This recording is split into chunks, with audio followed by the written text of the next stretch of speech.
Starting. Good morning, class.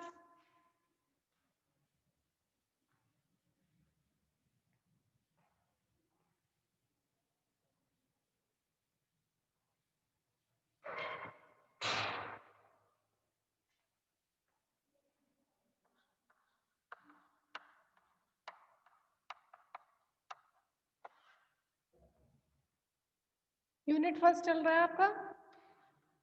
कल एक class हो गई है जिसमें मैंने पढ़ाया था अदिश फलन की प्रवणता। कल पढ़ चुके हैं, डेरिवेशन किया है पूरा, ठीक है। और आज पढ़ेंगे हम सदिश क्षेत्र का डाइवर्जेंस, या सदिश क्षेत्र का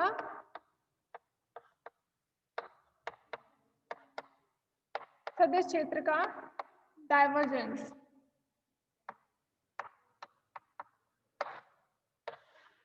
तो डाइवर्जेंस को समझने के लिए पहले आपको समझना पड़ेगा फ्लक्स क्या होता है। सदिश फ्लक्स क्या होता है? फ्लक्स तो सबने पढ़ा हुआ है, विद्युत फ्लक्स। जैसे हम सदिश फ्लक्स फॉर एग्जांपल के लिए लेते हैं हम विद्युत फ्लक्स, क्योंकि सदिश फ्लक्स क्या होगा? विद्युत फ्लक्स हो सकता है, क्योंकि विद्युत क्षेत्र कैसी राशि है? ई वेक्टर, सदिश राशि है। तो हम सदिश फ्लक्स को एक एग्जांपल लिख सकते हैं विद्युत फ्लक्स के रूप में, जहाँ पर ई वेक्टर क्या होता है? एक सदिश राशि होती है, ठीक है। तो विद्युत फ्लक्स तो सबने पढ़ा हुआ है, क्या होता है विद्युत फ्लक्स? क्योंकि विद्युत क्षेत्र जो होता है वो कैसा होता है? विद्युत बल रेखाओं के रूप में होता है। विद्युत क्षेत्र कैसा होता है?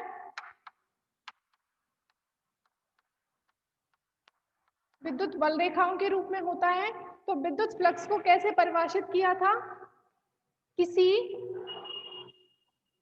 अल्पांश, किसी विद्युत क्षेत्र में अल्पांश आयतन से, अल्पांश पृष्ठ से गुजरने वाली विद्युत बल रेखाओं की संख्या क्या क्या कहलाती है? उस पृष्ठ से निर्गत विद्युत फ्लक्स कहलाता है। जैसे मान लीजिए ये विद्युत क्षेत्र है कोई ई वेक्टर, ठीक है। ये ई वेक्टर है विद्युत क्षेत्र। इस ई वेक्टर विद्युत क्षेत्र में कोई क्षेत्रफल अल्पांश है डी ए, ये कोई क्षेत्रफल अल्पांश है डी ए। तो इस क्षेत्रफल अल्पांश से जितनी बल रेखाएं इसमें से होकर गुजरेंगी, उन बल रेखाओं की संख्या क्या कहलाती है? इस क्षेत्रफल अल्पांश से निर्गत विद्युत फ्लक्स। तो अब मान लीजिए इस क्षेत्रफल अल्पांश डी ए से गुजरने वाली विद्युत बल रेखाएं ये हैं, तो फ्लक्स क्या होगा? इस क्षेत्रफल अल्पांश डीए से निर्गत फ्लक्स, फ्लक्स को किससे लिखेंगे? डीए क्षेत्रफल अल्पांश है तो फ्लक्स कितना होगा? D phi. डी फाई कितना होगा? इस विद्युत क्षेत्र ई वेक्टर डॉट क्षेत्रफल अल्पांश सदिश डीए वेक्टर। तो ये क्या कहलाता है? विद्युत फ्लक्स, ठीक है। तो विद्युत फ्लक्स की परिभाषा क्या होगी? विद्युत क्षेत्र में किसी अल्पांश क्षेत्रफल से गुजरने वाली विद्युत बल रेखाओं की संख्या उस क्षेत्रफल अल्पांश से निर्गत क्या कहलाता है? विद्युत फ्लक्स कहलाता है। अब विद्युत क्षेत्र कैसी राशि है? ये एक सदिश राशि है, सदिश राशि है। तो इस विद्युत फ्लक्स को हम क्या बोल सकते हैं? सदिश फ्लक्स भी बोल सकते हैं। अब विद्युत क्षेत्र के अलावा कोई भी सदिश ले सकते हैं हम, ए वेक्टर, कोई भी सदिश ए वेक्टर लेंगे तो फ्लक्स क्या होगा? D phi is equal to, कोई भी सदिश लेंगे विद्युत क्षेत्र के अलावा तो ये क्या हो जाएगा? A vector dot D A vector. ये क्या हो जाएगा? सदिश फ्लक्स। ये हो गया विद्युत फ्लक्स, क्योंकि यहाँ पर सदिश हमने क्या लिया है? विद्युत क्षेत्र।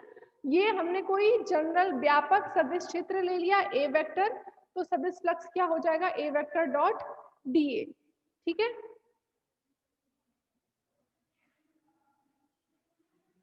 अब एक एग्जाम्पल और ले सकते हैं इसका हम, एक जल के प्रवाह पर विचार करते हैं। सदिश फ्लक्स को समझने के लिए हमने मान लिया ये कोई जल का प्रवाह हो रहा है,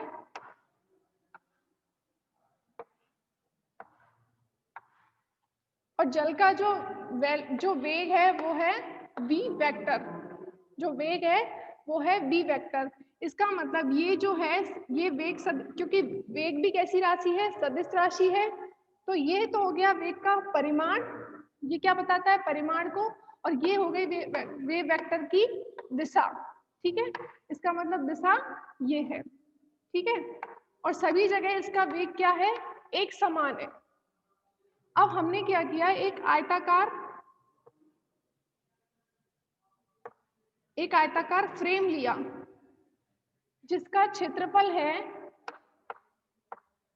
सदिश है a वेक्टर। ठीक है, वेग है जल का v वेक्टर, और इस क्षेत्रफल आयताकार निर्देश फ्रेम का, फ्रेम है ये, सिर्फ बीच में खाली है, इस फ्रेम में से होकर जल गुजर सकता है, तो इस फ्रेम का जो क्षेत्रफल सदिश है वो a वेक्टर है। तो अब जैसे जल का प्रवाह इस तरीके से हो रहा है, जल का प्रवाह इस तरीके से है इस दिशा में, अब आपने किसी आयताकार फ्रेम को ऐसे जल के लंबवत रखा, तो क्या होगा, सभी जल जो है जल उस फ्रेम में से होकर गुजर जाएगा। इसका मतलब वेग सदिश क्या होगा, इसमें से गुजरेगा। अब दूसरी स्थिति हमने ये ले ली, इस आयताकार निर्देश फ्रेम को हमने जल के तल में रख दिया, जैसे जल का प्रवाह ऐसे है तो एक स्थिति तो ऐसे ली, हमने उसको लंबवत रखा है आयताकार फ्रेम को, और दूसरी स्थिति ऐसे ली, हमने जल के तल में रखा है निर्देश फ्रेम को। तो आप बताइए कि किस स्थिति में जल आयताकार फ्रेम में से होकर पास होगा, जब उसको हम लंबवत रखेंगे तो पूरा जल उस फ्रेम में से होकर निकल जाएगा, लेकिन यदि हम उस फ्रेम को जल के तल में रखेंगे तो उसमें से होकर जल पास नहीं होगा। इसका मतलब बल रेखाएं जब उसको तल में रखेंगे तो उसमें से होकर पास नहीं होंगी, जब उसको हम लंबवत रखेंगे तो बल रेखाएं उसमें से पास हो जाएंगी। ठीक है, तो इसमें हमने इसको तल में रखा है a वेक्टर और वेग है v वेक्टर। ठीक है, और एक स्थिति ऐसी ली है, ये है यहाँ पर 90 डिग्री का एंगल, a वेक्टर और v वेक्टर के बीच में ये है 90 डिग्री का अंतर, यहाँ पर है दोनों एक ही दिशा में, यहाँ पर है थीटा 0 है, यहाँ पर थीटा 90 है, और एक स्थिति ऐसी ली है जहां पर थीटा, ये a वेक्टर है क्षेत्रफल सदिश, और ये है वेव वेक्टर, और इनके बीच है कोण थीटा। ठीक है, तो जल के प्रवाह की दर क्या है, हमने यहाँ पर मान ली जल के प्रवाह की दर, जल के प्रवाह की दर Q is equal to a vector dot v vector, क्षेत्रफल सदिश डॉट सदिश v वेक्टर, जैसे a डॉट डी ए लिया है आपने, यहाँ पर a डॉट v वेक्टर ले लेंगे। ठीक है, अब देखिए यहाँ पर हमने आयताकार फ्रेम को उसके जल के प्रवाह की दिशा में रखा है, तो थीटा क्या हो जाएगा 0, तो Q इज इक्वल टू क्या हो जाएगा, इसको कैसे लिखते हैं, a का परिमाण b का परिमाण और दोनों के बीच का कोण थीटा, तो इसको लिख सकते हैं ए बी कॉस थीटा। ठीक है, तो जब थीटा 0 होगा तो Q इक्वल्स टू कितना आ जाएगा, कॉस 0 की वैल्यू कितनी होती है, 1 होती है, तो ये हो जाएगा ए बी। यहाँ पर जल का प्रवाह कैसा होगा, अधिकतम होगा। यहाँ पर जल के प्रवाह की बात करें तो थीटा कितना है 90, ए वेक्टर और बी वेक्टर के बीच में, तो कॉस 90 की वैल्यू कितनी होती है 0 होती है, तो जल के प्रवाह की दर कितनी हो जाएगी 0। यहाँ पर जल का प्रवाह मिनिमम होगा। ठीक है, यहाँ पर दोनों के बीच में कोण है थीटा, तो जल का प्रवाह किस पर निर्भर करेगा, थीटा कोण पर निर्भर करेगा, तो ये हो जाएगा Q is equal to A B cos theta, जितना भी थीटा होगा वो हम यहाँ वैल्यू पुट कर देंगे। ठीक है, तो अधिकतम कब होगा जल का प्रवाह, जब हम उसे उसके ऐसे लंबवत रखेंगे, जल प्रवाह के लंबवत रखेंगे, और जब तल में रखेंगे तो उस स्थिति में जल का प्रवाह नहीं होगा। आप ऐसे सोच भी सकते हैं कि ऐसे तल में रखेंगे तो उसमें से कोई बल रेखा नहीं गुजरेगी, उसको लंबवत रखेंगे तो सबसे ज्यादा उसमें से बल रेखाएं गुजरेंगी। ठीक है, तो ये आपका एग्जाम्पल हो गया एक फ्लक्स का। इसी तरीके से आपको मैंने विद्युत फ्लक्स बता दिया है। विद्युत फ्लक्स क्या होता है? किसी पृष्ठ से गुजरने वाली, किसी बंद पृष्ठ से गुजरने वाली विद्युत बल रेखाओं की संख्या उस पृष्ठ से गुजरने वाला विद्युत फ्लक्स कहलाता है। जैसे मान लीजिए आपका कोई पृष्ठ S कोई पृष्ठ है, इसको आपने विद्युत क्षेत्र में रखा हुआ है, विद्युत क्षेत्र E में ये आपका कोई पृष्ठ है S। अब इस पृष्ठ से, इस बंद पृष्ठ से निर्गत फ्लक्स कितना होगा, इसके लिए हम क्या करते हैं, इस पृष्ठ को क्षेत्रफल अल्पांशों में विभाजित कर लेते हैं।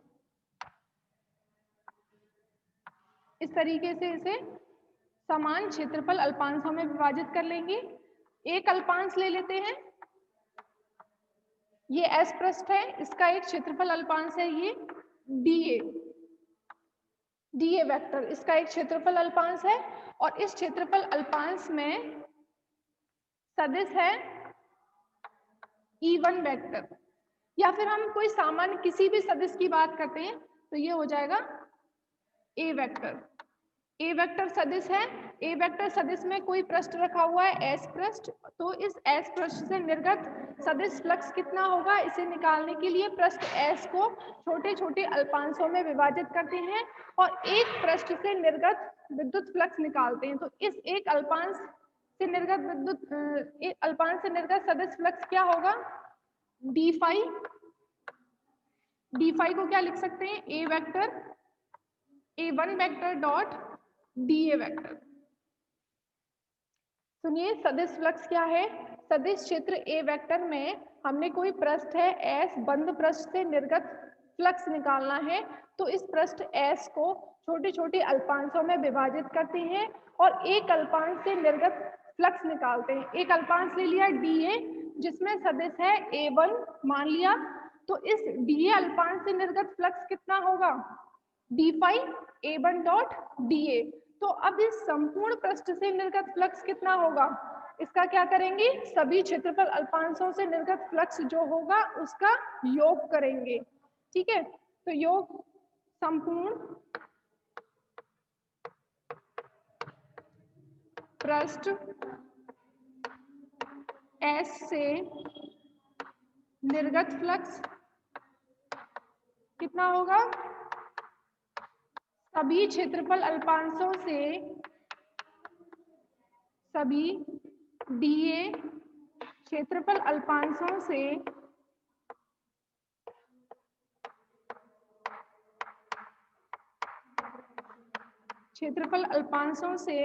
निर्गत फ्लक्सों के योग के बराबर होगा।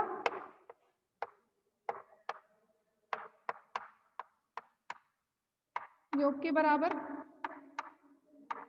ठीक है। अब हमें एक क्षेत्रफल अल्पांश से पता है कितना है फ्लक्स, इतना है डी फाई, तो संपूर्ण से निर्गत क्या होगा, समाकलन, या हम कर देंगे समेशन डी फाई, यहाँ पर आई ले लिया, D phi is equal to क्या लिख सकते हैं, I A I vector dot D A I vector.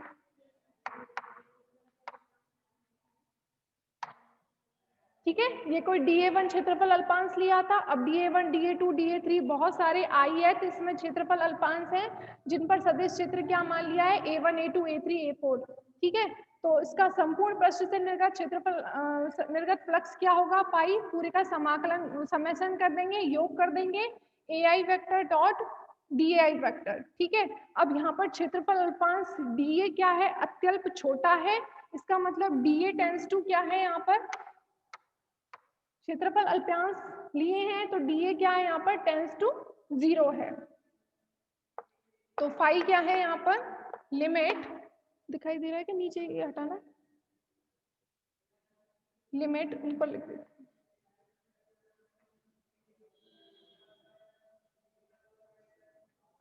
Phi is equal to क्या हो जाएगा, limit dA tends to 0 summation AI vector dot DAY vector. ठीक है, तो अब यहाँ पर क्षेत्रफल अल्पांश DA अत्यल्प है, तो समाकलन को हम जो योग है उसको समाकलन की तरह लिख सकते हैं, समाकलन AI vector dot DI vector. ये क्या हो गया, सदिश क्षेत्र A वेक्टर में, सदिश क्षेत्र A वेक्टर में संपूर्ण पृष्ठ S से क्या हो गया, निर्गत फ्लक्स, तो इसको क्या बोलेंगे, सदिश फ्लक्स।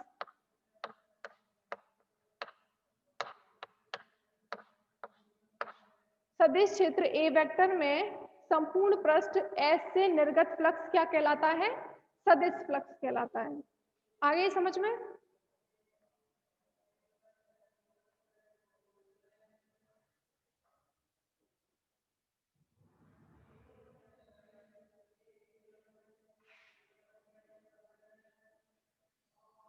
अब पढ़ेंगे सदिश क्षेत्र का डाइवर्जेंस, क्योंकि सदिश क्षेत्र के डाइवर्जेंस में आपको सदिश फ्लक्स का पता होना जरूरी था और कई बार पूछा भी गया है। ठीक है, तो अब ये ध्यान रखना है, फ्लक्स क्या होता है, AI vector dot DI vector का समाकलन किसी बंद पृष्ठ S से निर्गत फ्लक्स। रफ कर दूंगी। अब आते हैं मेन टॉपिक पर, सदिश क्षेत्र का डाइवर्जेंस।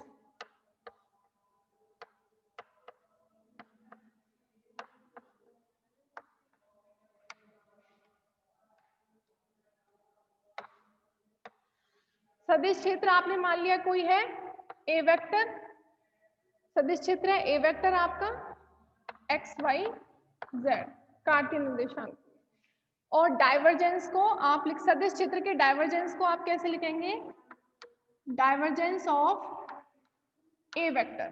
ठीक है, सदिश क्षेत्र का डाइवर्जेंस, तो सदिश क्षेत्र यदि आपने A वेक्टर लिया है तो आप इसको लिखेंगे डाइवर्जेंस ऑफ A वेक्टर। ठीक है, तो इसकी परिभाषा क्या होती है, सदिश क्षेत्र का डाइवर्जेंस, पहले परिभाषा समझ लीजिए। किसी सदिश क्षेत्र में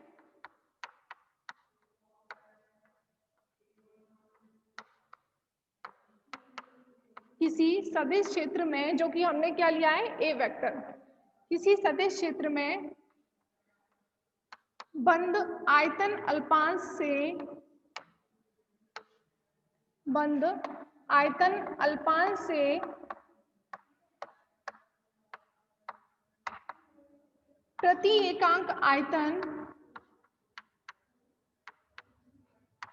प्रति एकांक आयतन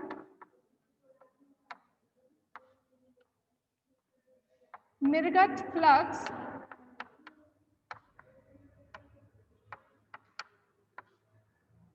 किसी सदिश क्षेत्र में बंद आयतन अल्पांश से प्रति एकांक आयतन निर्गत फ्लक्स उस सदिश क्षेत्र का, उस सदिश क्षेत्र का डाइवर्जेंस कहलाता है।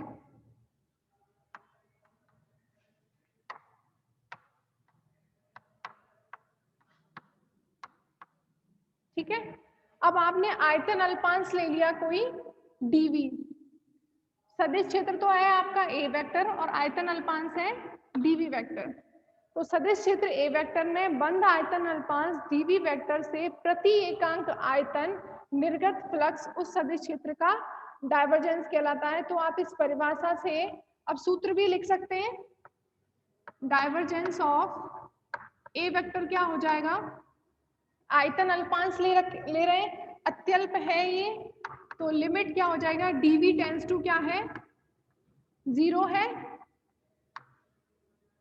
अब इसमें क्या कह रहा है, प्रति एकांक आयतन, तो प्रति एकांक आयतन क्या लिख सकते हैं, 1/dV, प्रति एकांक आयतन निर्गत फ्लक्स, निर्गत फ्लक्स अभी बताया था, सदिश क्षेत्र का फ्लक्स क्या होता है, A vector dot DA vector, यही होता है।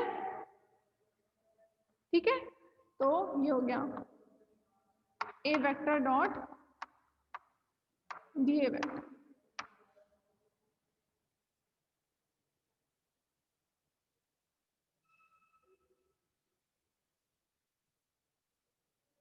ठीक है।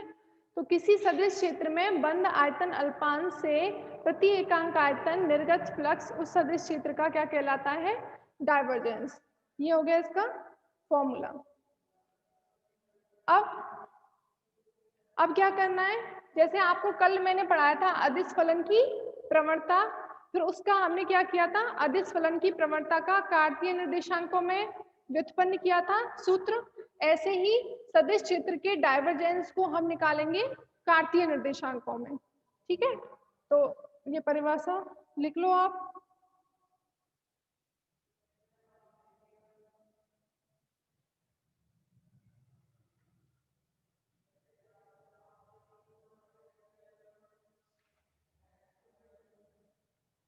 हेडिंग लिखो कार्तीय निर्देशांकों में, ये फॉर्मूला याद रखना है।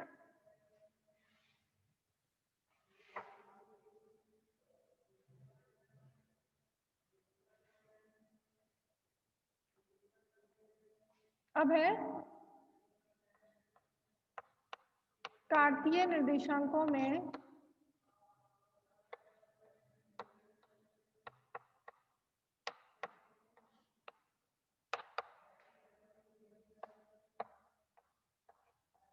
सदिश क्षेत्र का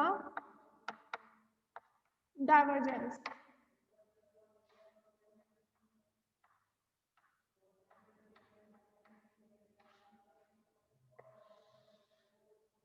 ठीक है, अब इसके लिए क्या करेंगे,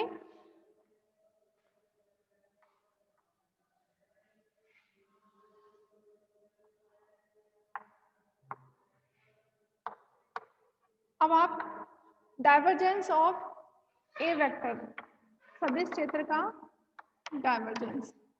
डाइवर्जेंस की परिभाषा आपको पता है, डाइवर्जेंस ऑफ ए वेक्टर क्या होता है, लिमिट dv टेंड्स टू 0 प्रति एकांक आयतन निर्गत फ्लक्स। ठीक है, अब इसके लिए हमें सबसे पहले क्या है, कोई आयतन अल्पांश लेना पड़ेगा कार्तीय निर्देशांकों में निकालने के लिए। तो हम एक घन को आयतन अल्पांश ले रहे हैं। एक घन है,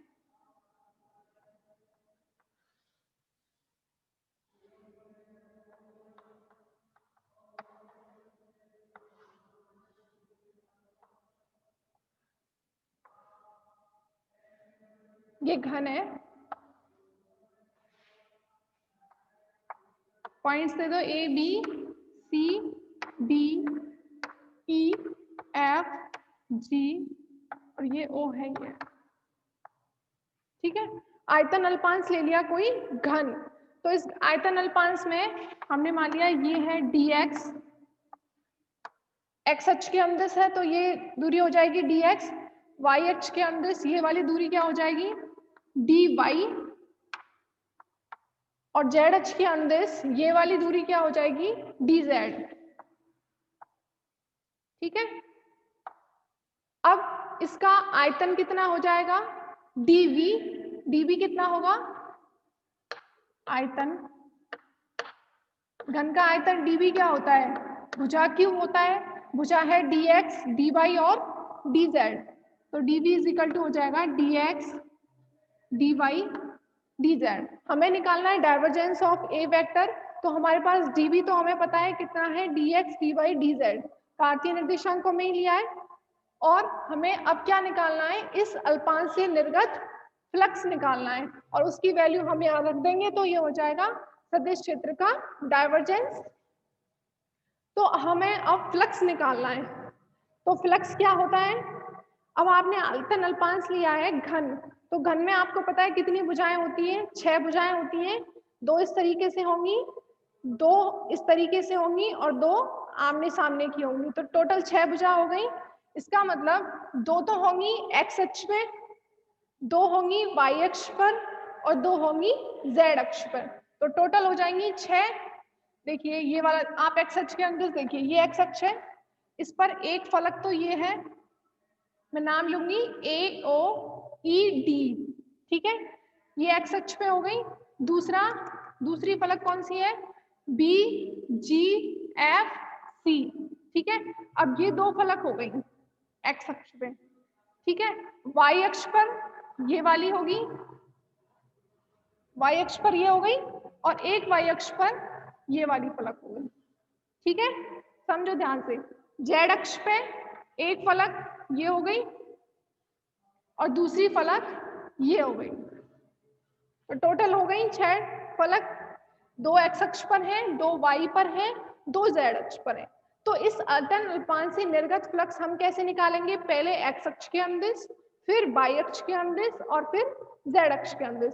तो हम सिर्फ कैलकुलेशन करेंगे केवल x अक्ष के अनुदिश, y और z अक्ष के अनुदिश हम इसी प्रकार कर कर लिख सकते हैं। ठीक है, तो x अक्ष के अनुदिश हमें पता है 2 फलक है, एक फलक ये है और एक फलक ये है। ठीक है, हमें निकालना है नेट निर्गत फ्लक्स। तो देखो इस वाली कोई भी सदिश क्षेत्र में ये अल्पांश रखा हुआ है, तो सदिश बल रेखाएं यहाँ से क्या होंगी, इसमें प्रवेश करेंगी, और सदिश बल रेखाएं यहाँ से क्या होंगी, निर्गत होंगी। सदिश बल रेखाएं इस आयतन अल्पांश को हमने रखा हुआ है सदिश क्षेत्र ए वेक्टर में। ठीक है, तो बल रेखाएं क्या होंगी, इधर से तो इसमें प्रवेश करेंगी और इस वाले पृष्ठ से क्या होंगी, निर्गत होंगी। तो नेट फ्लक्स कैसे होगा, निर्गत फ्लक्स माइनस आगत फ्लक्स। ठीक है, तो नेट फ्लक्स कैसे निकालेंगे, निर्गत फ्लक्स माइनस आगत फ्लक्स। तो x अक्ष के अनुदिश तो इस तरीके से प्रवेश करेंगी और यहाँ से क्या होंगी, निर्गत होंगी। ऐसे देखो, ये तो आने वाला फ्लक्स हो गया और ये यहाँ से निर्गत फ्लक्स हो गया। तो ये x अक्ष के अनुदिश निकाल रहे हैं हम, जब है ये। ठीक है, तो नेट फ्लक्स क्या हो जाएगा, निर्गत माइनस आगत। इसी प्रकार y अक्ष के अनुदिश लेते हैं, तो y अक्ष के अनुदिश एक तो ये पृष्ठ है और एक ये पृष्ठ है। तो इस पृष्ठ से तो क्या होगा, आएगा फ्लक्स, और इससे क्या होगा, निर्गत होगा। ठीक है, तो नेट फ्लक्स कैसे निकालेंगे, निर्गत माइनस आगत। ठीक है, ऐसे ही जेड अक्ष का तो कैलकुलेशन हम सिर्फ एक्स अक्ष के लिए कर सकते हैं, वाई और जेड में हम इसी प्रकार करके लिख देंगे। तो हमें अब क्या करना है, मान लीजिए इसमें कोई हमने एक सेंटर पॉइंट ले लिया, सेंटर ए बी के सेंटर में है, ये ए बी के सेंटर में, डी एक्स के यहाँ पर है। इस पॉइंट्स पर हमने सदिश क्षेत्र मान लिया ए वेक्टर है। तो उस ए वेक्टर सदिश का क्या होगा, एक्स अक्ष के अनुदिश घटक क्या होगा, ए एक्स आई कैप, वाई अक्ष के अनुदिश घटक क्या होगा, ए वाई जे कैप, और जेड अक्ष के अनुदिश घटक क्या होगा, ए जेड के कैप। ठीक है, तो हम यहाँ पर जो सदिश मान रहे हैं ए वेक्टर, इसको इसके ए एक्स दिशा में घटक हो जाएगा, ये ए वाई दिशा में घटक हो जाएगा और ये जेड दिशा में घटक हो जाएगा। ठीक है, तो इसको बोलेंगे ए एक्स वेक्टर, इसको ए वाई वेक्टर और इसको ए जेड। ठीक है, एक्स वाई जेड अक्षों के अनुदिश ये घटक हो गए ए एक्स, ए वाई और ए जेड। ठीक है, ये है इसके सेंटर पर, मान लीजिए यहाँ पर सेंटर पॉइंट मान लिया ओ। ठीक है, तो लिख सकते हैं आप कि ए वेक्टर क्या, एक्स वाई जेड अक्षों में अनुदिश घटक ए एक्स, ए वाई, ए जेड है। अब हमें निकालना क्या है, इस पॉइंट पे ए एक्स वेक्टर है, इसका मतलब यहाँ पर। अब ये पूरी दूरी क्या है, ए बी कितनी दूरी है, डी एक्स है। अब यहाँ के सेंटर से जब इस वाले पृष्ठ पर जाएंगे तो दूरी कितनी हो जाएगी, डी एक्स बाई 2। इधर डी एक्स बाई 2 होगी और इधर भी कितनी होगी, डी एक्स बाई 2 टोटल, तभी तो डी एक्स होगा, सेंटर है ये। तो हम लेके चलेंगे बिंदु ओ से dx by 2 दूरी पर पृष्ठ, इस बिंदु O से dx by 2 दूरी पर पृष्ठ कौन सा है, BGFC, BGFC। बिंदु O से dx by 2 दूरी पर पृष्ठ BGFC पर रिजॉइन करो आप,